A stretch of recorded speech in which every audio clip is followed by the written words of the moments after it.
Alleluia, alleluia, alleluia. Alleluia, alleluia, alleluia. Hai langit, turunkanlah embunmu, hai awan, hujankanlah keadilan. Hai bumi, bukalah dirimu, dan tumbuhkanlah keselamatan. Alleluia, alleluia, alleluia. Inilah Injil suci menurut Santo Matius. Dimuliakanlah Tuhan.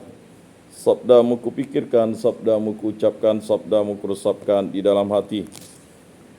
Pada suatu hari Yesus berkata kepada orang banyak, "Aku berkata kepadamu, sesungguhnya di antara mereka yang dilahirkan oleh perempuan, tidak pernah tampil seorang yang lebih besar daripada Yohanes Pembaptis.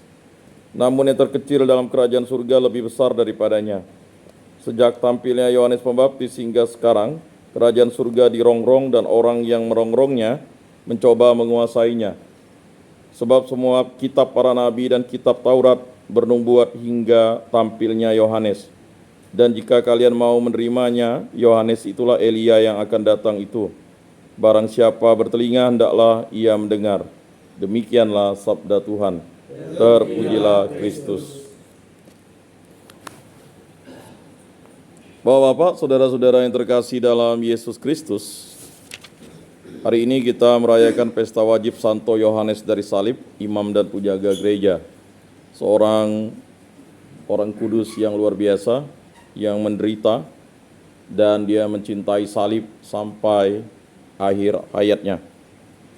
Salib adalah suatu lambang penghinaan bagi orang lain, tetapi bagi kita adalah lambang kemuliaan karena Yesus Kristus yang wafat di salib dan bangkit.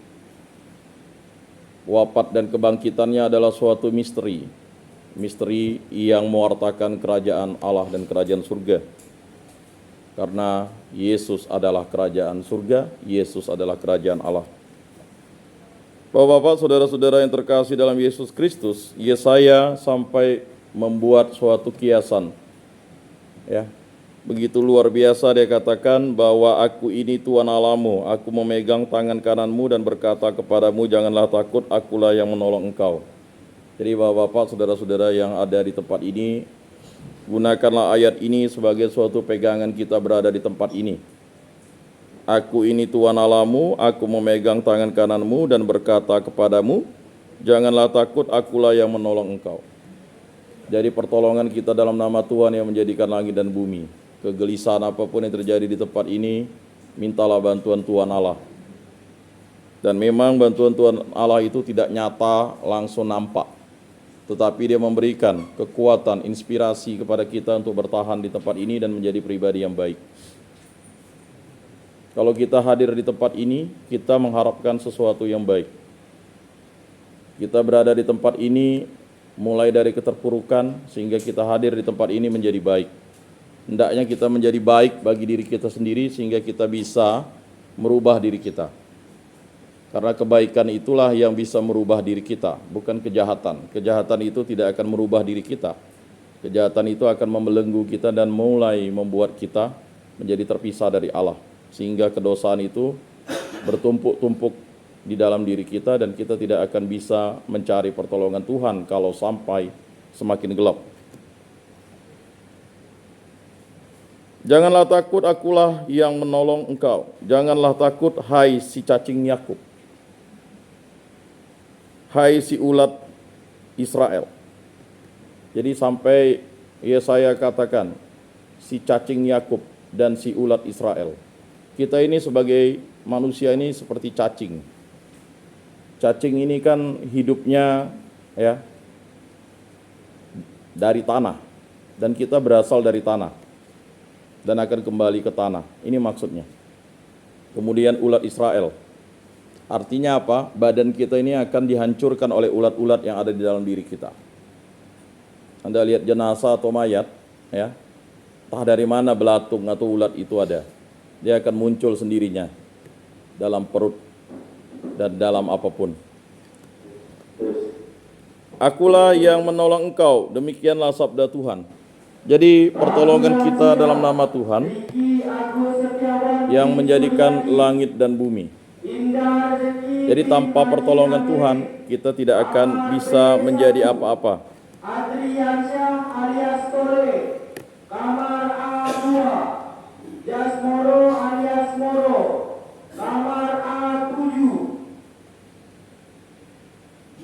Nah, Rio Bayu Ananda Madu, saudara-saudara yang terkasih, bapak-bapak yang terkasih, Ishak bin akulah yang menolong engkau, demikianlah sabda Tuhan, dan yang menebus engkau Tabrio, ialah yang Maha Kudus, Allah Israel. kamar A4, Jadi yang memberikan pertolongan kita adalah Allah yang kudus, Allah Israel, Allah Ishak, ya, Rizki Allah Abraham, Allah Ishak, Allah Yakub, Allah Israel. kamar C, Dialah Yesus Kristus, Wiwi Alfa dan Omega. bin Ngadino, Banyak di antara kita membaca kitab suci, tetapi semakin membaca kitab suci, harusnya kita memahami siapa itu Allah. Tetapi semakin kita membaca kitab suci tanpa bimbingan Roh Kudus, kita akan menjadi pribadi yang mungkin kering. Karena kita hanya membaca tanpa merefleksikan kitab suci itu. Tanpa melaksanakan kewajiban kita untuk menjadi pribadi yang penuh kasih. Jadi kalau kita membaca kitab suci, hendaklah kita memulai dengan doa. Supaya Roh Kudus membimbing kita untuk memberikan pemahaman, inspirasi kepada kita. Jangan kita baca terus dari kitab Kejadian sampai Wahyu. Akhirnya apa yang didapat? Yang didapat adalah kelupaan. Tetapi itu tidak ada masalah. Karena Allah akan memberikan pengetahuan itu tahap demi tahap. Tetapi ada yang aneh, tidak membaca kitab suci. Tidak juga mendengarkan. Tidak juga mau menonton. Sekarang menonton kitab suci gampang kan? Buka YouTube, buka TikTok, ya. Kita bisa mendengar. Ya. Jadi memang hal-hal yang membuat kita itu jauh dari Tuhan itu adalah dunia, hawa nafsu dan iblis.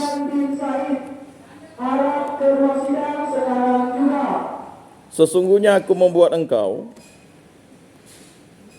menjadi papan pengerik yang tajam dan baru dengan gigi dua jajar. Ya. Jadi Yesaya mengibaratkan kita ini menjadi pengerik dan memiliki ya gigi dua jajar. Ya, maksudnya giginya itu bagus dua jajar. Jadi bisa memotong, kemudian memecah, dan akhirnya bisa mengunyah. Ya. Itu kekuatan dari ketika kita mendapat pertolongan dari Tuhan. Dan apakah itu bisa terjadi pada minggu Advent kedua ini, yaitu minggu yang disebut dengan pekan ya, kesetiaan dan cinta kasih. Kita harus setia kepada sabda Allah. Bagaimana setia dengan sabda Allah kalau hidup-hidup kita itu hanya begitu-begitu saja? Ya, doa kurang, ibadat jarang, ya kan? Sharing juga langka, atau dibuat perlombaan untuk memeriahkan Natal, tidak mau ikut dengan alasan tidak mampu, tidak bisa. Padahal perlombaan itu digunakan bukan untuk berlomba, tetapi untuk mengasah keterampilan kita. Karena keterampilan kita itu perlu diasah setiap waktu, setiap saat. Karena kita akan keluar dari tempat ini bukan lagi sebagai orang yang biasa, tetapi sebagai pengerik. Ya. Kemudian memiliki gigi dua jajar. Artinya kita memiliki yang namanya ya, pertolongan Tuhan dalam diri kita. Ketika kita kembali ke keluarga kita kembali kepada lingkungan kita menjadi pribadi yang berubah. Berubah untuk menjadi pribadi yang bukan merubah orang lain, merubah diri kita dari keterpurukan menjadi ya keterbaikan. Nah, itu perlu pertolongan Tuhan. Selanjutnya, kalau kita lihat, engkau akan mengirik gunung-gunung dan menghancurkannya. Bayangkan. Ya, dari hanya mengirik biasa-biasa saja bisa mengirik gunung-gunung. Itu apa maksudnya? Kita bisa mewartakan firman dan sabda Allah dimanapun kita berada dengan perbuatan kita, dengan perkataan kita, dengan pikiran kita. Tetapi jangan sampai dengan kelalaian. Jadi kita mewartakan firman dan sabda Tuhan itu dengan perbuatan kita. Nah, perbuatan kita yang nyata adalah bagaimana kita dididik oleh Tuhan untuk menjadi pribadi yang mau mendengarkan firman dan sabda Tuhan. Memang berulang-ulang disampaikan kepada kita. Tetapi apakah kita bisa berubah? Pertolongan Tuhan dalam nama Yesus Kristus yang bisa merubah kita. Dan ini bisa terjadi setiap waktu, setiap saat. Dan perubahan itu bukan drastis, tidak. Perubahan itu dimulai dari proses demi proses. Dimulai dari bagaimana kita mau membetulkan relasi kita dengan Allah. Relasi kita dengan sesama. Relasi kita dengan diri kita sendiri. Jangan-jangan ada yang menyesal menjadi dirinya sendiri. Ya. Ada yang mulai tidak mengenal dirinya sendiri. Ada yang mulai tidak tahu dirinya sendiri. Ya kan? Karena terbagi. Ya. Dalam batinnya sebelah kiri ya dibisikkan kejahatan, di sebelah kanan dibisikkan kebaikan. Jadi memang kebaikan dan kejahatan itu akan bergulat terus-menerus sampai nanti akhir zaman, bergulat ya.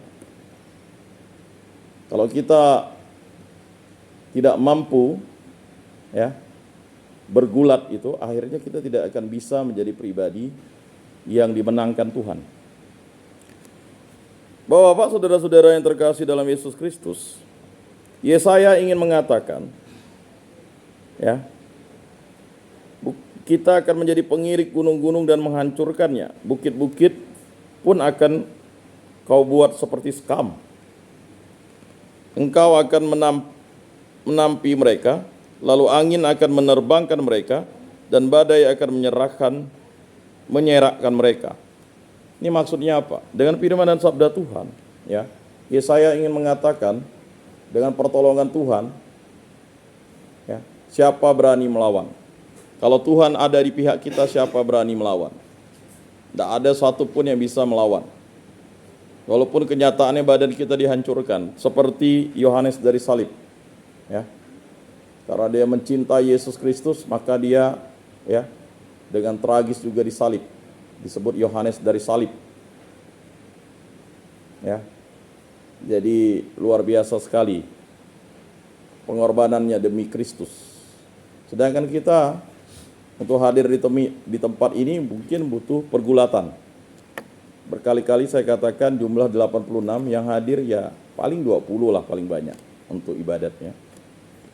Karena mungkin orang berpikir ya mendengarkan firman dan sabda Tuhan itu sudah melelahkan. Ya memang melelahkan. Mengapa melelahkan? Karena kita dibentuk, dihajar. Kita sudah dihajar sebenarnya. Ya, oleh perbuatan kita sendiri. Dan kita ingin disadarkan oleh Tuhan Allah melalui proses di tempat ini. Dan kita diberikan kesempatan oleh Tuhan Allah untuk belajar kembali mencintai Tuhan Allah. Ayo kita lakukan. Let's do it. Mari kita lakukan. Ya. Jangan kita tunggu waktu. Ya. Tunggulah. Ya. Masih lama di tempat ini 4 tahun. Jadi tahun pertama untuk sosialisasi. Tahun kedua untuk apa? Untuk ngomong-ngomong. Tahun ketiga untuk apa? Untuk jalan-jalan. Oh, ada jalan-jalan di tempat. Tahun keempat barulah ya, pura-pura ikut kegiatan rohani. Biar dibilang pura-pura berubah. Ya, dari kepura-puraan itulah kita dalam masa Advent ini menghancurkan kepura-puraan kita itu. Pura-pura baik, ya kan?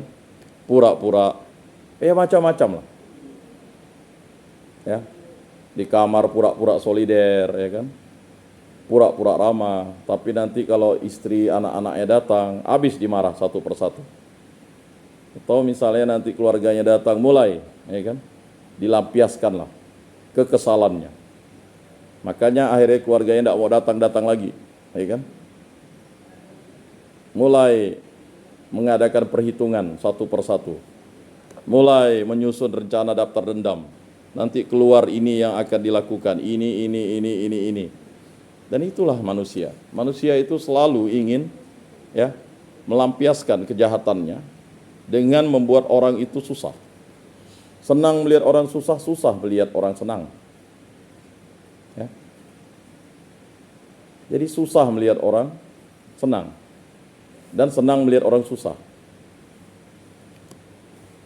Bapak-bapak, saudara-saudara yang terkasih dalam Yesus Kristus, tetapi engkau akan bersorak-sorak dalam Tuhan dan bermegah dalam Yang Maha Kudus, Allah Israel. Orang-orang yang sengsara dan orang-orang miskin sedang mencari air, tetapi tidak ada. Lidah mereka kering kehausan. Tetapi aku Tuhan akan menjawab mereka, dan sebagai Allah orang Israel, aku tidak akan meninggalkan mereka. Jadi di tempat ini Allah tidak meninggalkan kita. Allah dengan bantuan orang-orang membuat kita selalu dekat dengan Allah. Selalu dekat dengan Yesus, dekat dengan Roh Kudus. Ketika Anda masuk di tempat ini, tiba-tiba sudah ada kegiatan yang luar biasa oleh gereja Rutan Okumene ini. Ya. Ini adalah proses yang terus panjang, belasan tahun sudah dihasilkan. Tetapi kenyataannya banyak di antara kita menganggap ini ya sesuatu yang menghabiskan waktu. Padahal di tempat ini ya memang kita merefleksikan diri kita sesuai dengan tenggat waktu yang diberikan ya, negara kepada kita. Ada yang berapa bulan, ada yang setahun, ada yang 2 tahun, 3 tahun, 4 tahun, bahkan ada yang mungkin 10 tahun, ya, 15 tahun ya. Itu adalah refleksi hidup, perjalanan hidup yang harus ya kita laksanakan demi proses firman dan sabda Tuhan yang harus kita hidupi dalam hidup kita. Tetapi aku Tuhan akan menjawab mereka. Dan sebagai Allah orang Israel, aku tidak akan meninggalkan mereka. Aku akan membuat sungai-sungai memancar di atas bukit-bukit yang gundul dan membuat mata air membual di tengah dataran. Aku akan membuat padang gurun menjadi telaga dan memancarkan air dari tanah kering. Aku akan menanam pohon ara di padang gurun, pohon penanga, pohon murad, dan pohon minyak.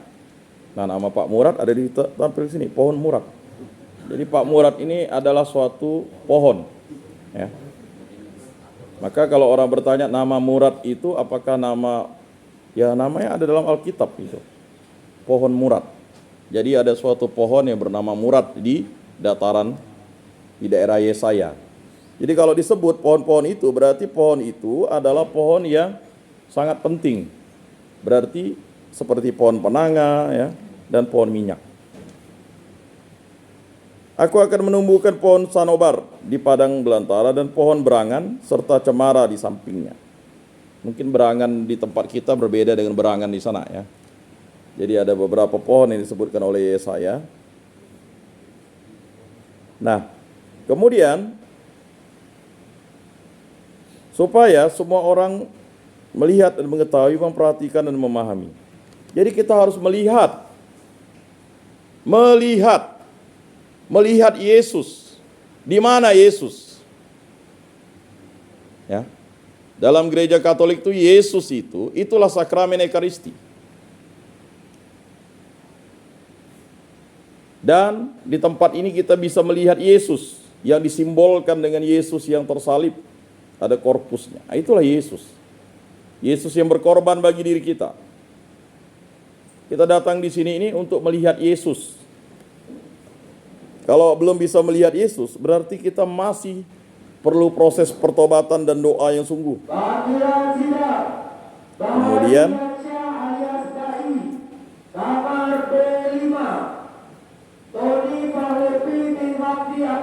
kita harus mengetahuinya. Melihat, mengetahui, kemudian kita memperhatikan. Jadi sebagai orang Kristen itu kita harus melihat, lalu mengetahui, lalu memperhatikan. Jadi kita harus lihat-lihat kawan kita nih. Kemana? Kalau 20 dikurang 86 atau 86 kurang 20 ada 66 orang kan? 66 orang. 66 orang, sehingga 66 orang itu ya dilihat. Lalu diketahui keberadaannya. Di mana sih? Masih Kristenkah mereka? Ya kan? Oh tunggu Pak, nanti tunggu perayaan Natal pasti muncul mereka yang ngaku-ngaku Kristen tuh. Oh. Setelah itu memperhatikan. Jadi kita sebagai orang Kristen itu tidak hanya melihat, mengetahui, tapi harus memperhatikan. Ya. Jadi melihat, mengetahui, jangan sampai kita itu tidak ya WA kah, apakah, minimal sebulan sekali dilihat. Kalau memang saudaranya jauh, melihat dari jauh. Ya. Kemudian kita misalnya ya mengetahui, lalu memperhatikan dan memahami. Nah itu yang diinginkan Tuhan Allah, melihat, mengetahui, memperhatikan dan memahami. Maka 4M itu diadakan di dalam ibadat. Secapek-capeknya kita harus ikut ibadat, ikut kegiatan misa, kegiatan kebaktian.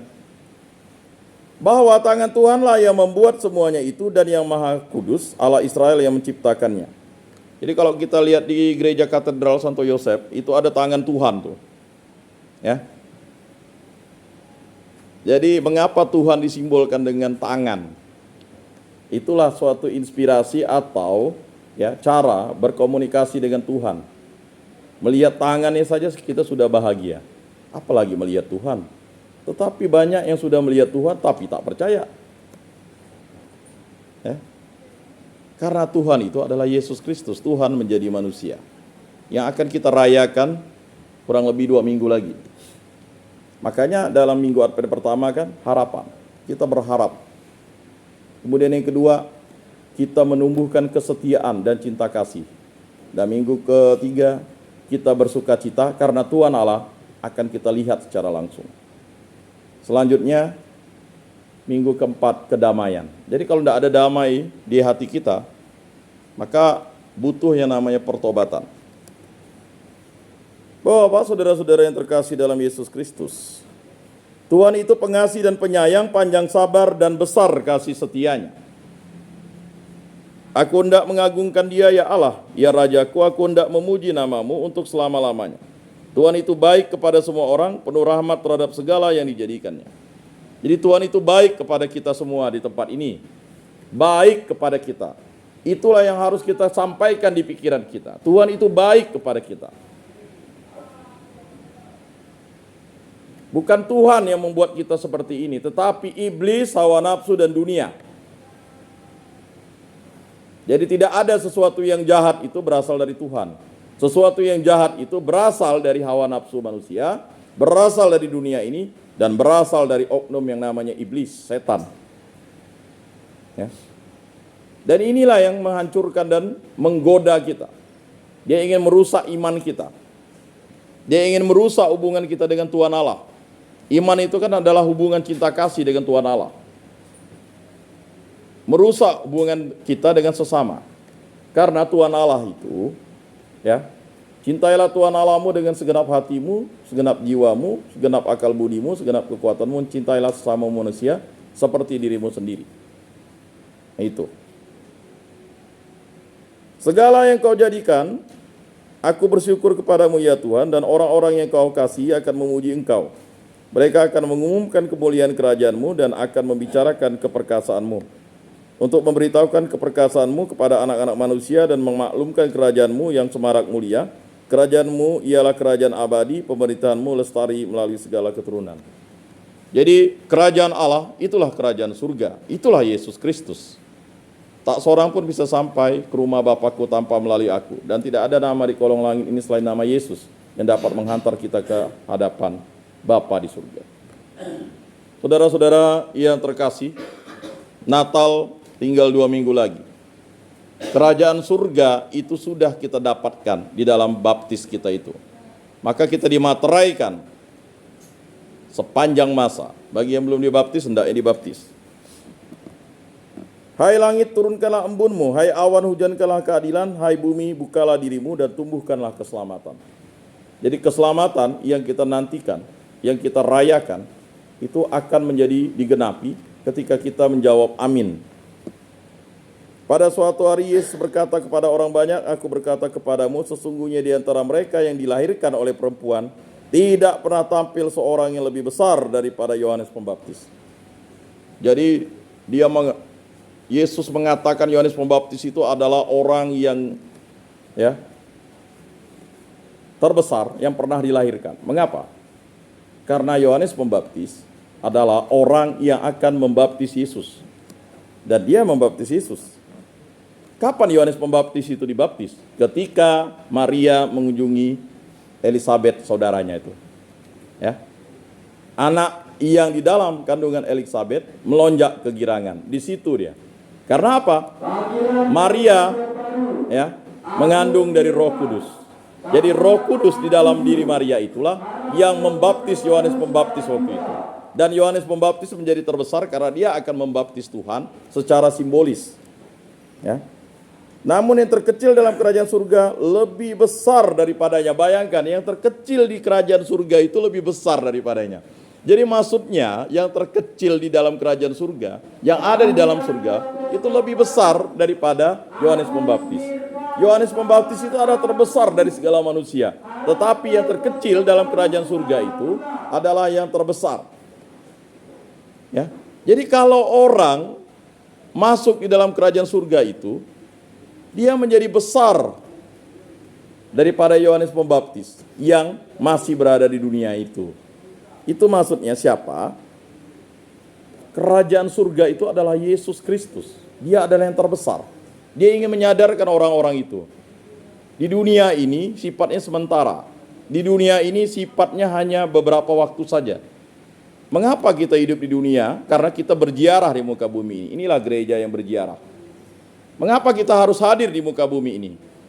Kita menjadi saksi tanda bahwa kerajaan surga itu ada. Siapa kerajaan surga itu? Yesus Kristus. Nah, Bapak-bapak, saudara-saudara yang terkasih dalam Yesus Kristus, ya. Jadi jelas di situ, sejak tampilnya Yohanes Pembaptis hingga sekarang, kerajaan surga dirongrong. Ya. Kerajaan surga itu dirongrong oleh orang yang tidak dibaptis dan bahkan orang yang sudah dibaptis. Mengerongrong. Ya. Jadi dirongrong dan orang yang merongrongnya mencoba menguasainya. Sebab semua kitab para nabi dan kitab Taurat bernubuat hingga tampilnya Yohanes. Dan jika kalian mau menerimanya, Yohanes itulah Elia yang akan datang itu. Jadi Yohanes itu Elia yang akan datang itu. Barang siapa bertelinga hendaknya ia mendengar. Jadi kita diingatkan pada masa Advent ini, barang siapa yang bertelinga hendaklah mendengar. Jadi kalau sudah punya telinga, mendengar. Ya. Mari kita mengakui iman kepercayaan kita bangkit berdiri. Aku percaya akan Allah, Bapa yang Maha Kuasa, pencipta langit dan bumi, dan akan Yesus Kristus, putranya yang tunggal Tuhan kita, yang dikandung dari Roh Kudus, dilahirkan oleh perawan Maria, yang menderita sengsara dalam pemerintahan Pontius Pilatus, disalibkan, wafat dan dimakamkan, yang turun ke tempat penantian pada hari ketiga, bangkit dari antara orang mati, yang naik ke surga, duduk di sebelah kanan Allah Bapa yang Maha Kuasa. Dari situ ia akan datang mengadili orang hidup dan mati. Aku percayakan Roh Kudus, gereja Katolik yang kudus, persekutuan para kudus, pengampunan dosa, kebangkitan badan, kehidupan kekal. Amin. Mari kita menyampaikan doa-doa permohonan kita.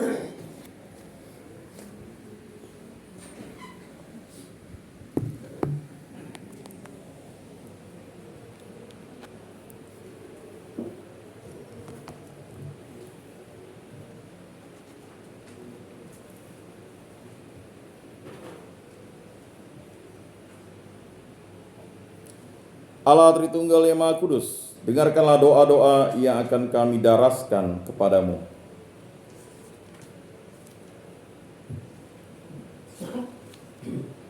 Doa, marilah berdoa kepada Bapa mengikuti teladan Yohanes Pembaptis agar kita dapat menyambut kedatangan Tuhan Yesus dalam hidup kita. Kita memohon kepadanya sambil berkata, bantulah kami mempersiapkan jalan bagi Tuhan. Jadi nanti umat menjawab, kabulkanlah doa kami. Bagi gereja seperti Yohanes Pembaptis, semoga gereja dapat mewartakan kepada semua orang tentang firman Allah yang memanggil kepada pertobatan dan menjalani kehidupan yang lebih sederhana. Marilah kita mohon. Kabulkanlah doa kami ya Tuhan. Bagi semua orang yang mengemban tanggung jawab di dalam masyarakat, semoga mereka memajukan kebaikan bersama dengan menghormati setiap orang. Marilah kita mohon. Kabulkanlah doa kami ya Tuhan. Bagi semua orang Kristen, semoga setiap orang Kristiani menemukan kembali di dalam sabda Allah sumber pertobatan dan cahaya yang menerangi jalan kehidupannya. Marilah kita mohon. Kabulkanlah doa kami ya Tuhan.